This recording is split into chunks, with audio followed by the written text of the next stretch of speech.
Anybody can start something that matters, whether that's a new business, a new movement, or a new cause.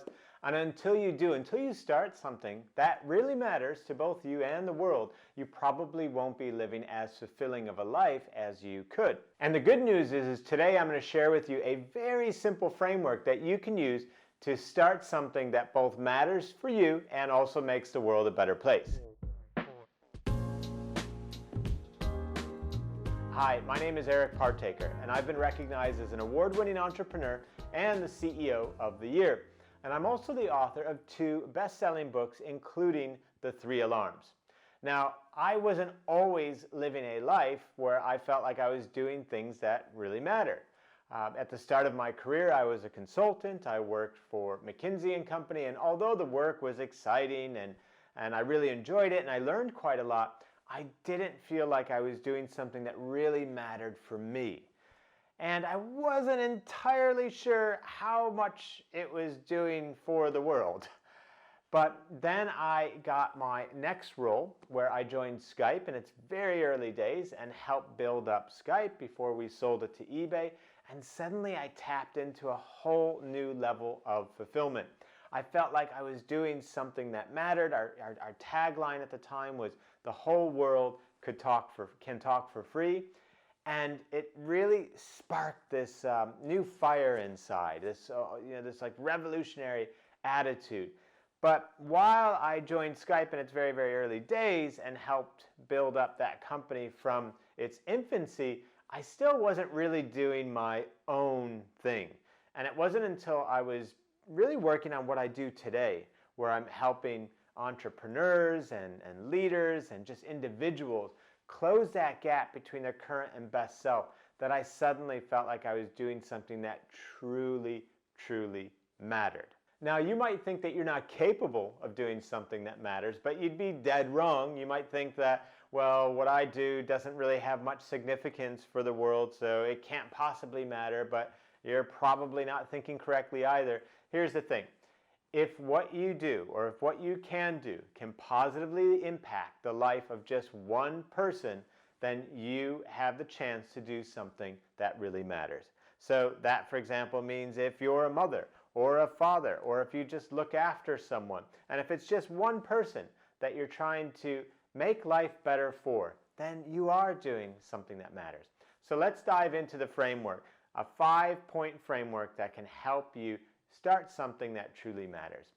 So the first thing is to just collect all of your ideas. You probably have a ton of things that maybe you've thought of doing in the past, but never have gotten around to starting, or maybe you attempted it and maybe you failed at it and you're thinking, well, should I restart that or not? So first step is to just gather all of those ideas. It could be starting something on your own. It could be starting something again with someone else, recommitting, as I said, to something you've done in the past, but just collect all of those ideas. And then the first thing I want you to evaluate all of those ideas against is, to what degree would you love doing all of those things? Each of them individually, to what degree would you love doing it? And just score it. Score it 1 to 10. 10 is like, oh my gosh, I can't possibly love doing this thing more. 1 is, why is it even on the list? You would hate it. So, a 1 is bad, but just score it 1 to 10. A 5 is like, I could give or take this. It doesn't really matter. But go ahead and rank all of those things from 1 to 10 individually. To what degree would you really love doing it? And why do we start with love? Because the things that we love to do are meaningful for us, right? That means that it really matters. So the more we love it, the more we would consider doing it. But it's not the only thing that we want to consider. We don't just want to do things that we love, because there's other factors involved that make things meaningful for us. So the number 2 factor that you should be scoring all of these ideas against is, to what degree would each idea allow you to exercise your skills? And why do I say that? Because human beings, we like to use our skills. We like to use our talents. It's exciting. It's fun, to get better and better at things, and then to be able to demonstrate that skill, demonstrate that ability. So once again, take each of those ideas and then just ask yourself, to what degree would this idea, if I started this, would it allow me to utilize and showcase my skills, my talents? Then number 3 thing that you want to be looking at is, to what degree would each idea make a positive impact in the world? And like I said at the start of the video, this positive impact need only positively impact the life of a single person besides you. It doesn't have to be change the whole world, save the planet, because then there's not that many meaningful things that we could be starting, and things can get quite scary. So it doesn't need to be on such a grand scale. As long as it's positively impacting the life of just one other person, that could be something that matters. And you might be in a very unique position to be able to create that impact. Once again, if you're a mother or a father, who else could have that positive impact than you? So, maybe the thing that you want to start that really matters, and that example for you is a recommitment to your role as a mother, as a father, just as an example. Or it could be a business idea that you have, or a new venture you want to start, or perhaps a community that you want to form. But just simply ask yourself, with each and every one of those ideas, 1 to 10, to what degree would me starting this or restarting it have a positive impact on the world? The number 4 factor that you want to look at is what I call challenge or best self. Let me explain.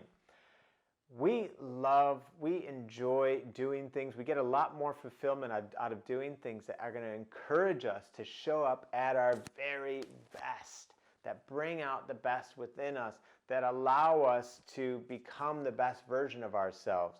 So it's a little bit different from what I said earlier about talents and skills, because I think of those things as pretty much things that you already have and that you want to kind of incrementally improve. This category is looking at each of the ideas and asking yourself, to what degree, 1 to 10, would each of these things challenge me, require me to show up at my best? And once again, why is this important? Why does this matter for determining something to do that really matters? Because our natural inclination as people is we want to become the very best version of ourselves. Think about it. If I gave you the opportunity to become the best version of yourself, all you had to do is press a button. Wouldn't you press the button? Of course you would. There's nobody on the planet who wouldn't.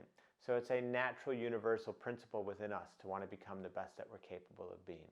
And then last but not least, to determine whether or not you should start something based on could it really matter, you want to look at to what degree, 1 to 10, could each of these things help you achieve your life goals.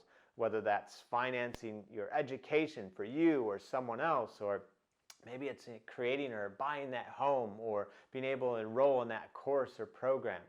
But rank each of those ideas to determine how much they really matter for you, 1 to 10, based on their ability to help you achieve your life goals. Now, if you've enjoyed that, you're going to love my next video, why not to give up on your dreams, which you can see right here. So make sure you click on that video and give that a watch so that you absolutely are ready to go after and achieve your dreams. Check out that next video.